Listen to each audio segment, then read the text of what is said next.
ఎంబీసీలను గుర్తించిన ఘనత సీఎం కేసీఆర్ దేనన్నారు MBC corporation chairman Taduri Srinivas. CM KCR ఫోటోకి పాలాభిషేకం చేశారు. సర్కారు పథకాలను ఎంబీసీలకు చేరేలా ప్రయత్నం చేస్తానని చెప్పారు శ్రీనివాస్.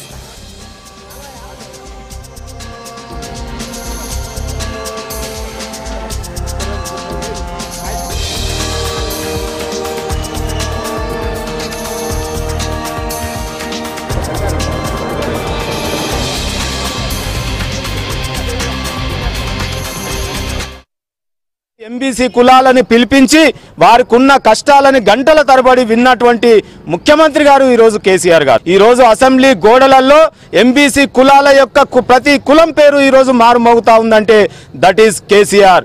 ఈరోజు తప్పకుండా వారు ఏదైతే ఆశించారో, ఏదైతే ప్రభుత్వం యొక్క ఫలాలు ఏ వర్గాలకైతే చేరాలని వారు ఆకాంక్షిస్తా ఉన్నారో సంపూర్ణంగా వారి అందిస్తున్నటువంటి ఫలాలని ప్రభుత్వ పరంగా అట్టడుగు స్థాయిలో ఉన్నటువంటి ప్రజలకు చేరవేసే ఒక వాహకంగా నేను మరొక్కసారి తెలంగాణ పోరాటంలో లాగానే బంగారు తెలంగాణ నిర్మాణానికి కూడా పునరంకితం అవుతానని తెలియజేస్తూ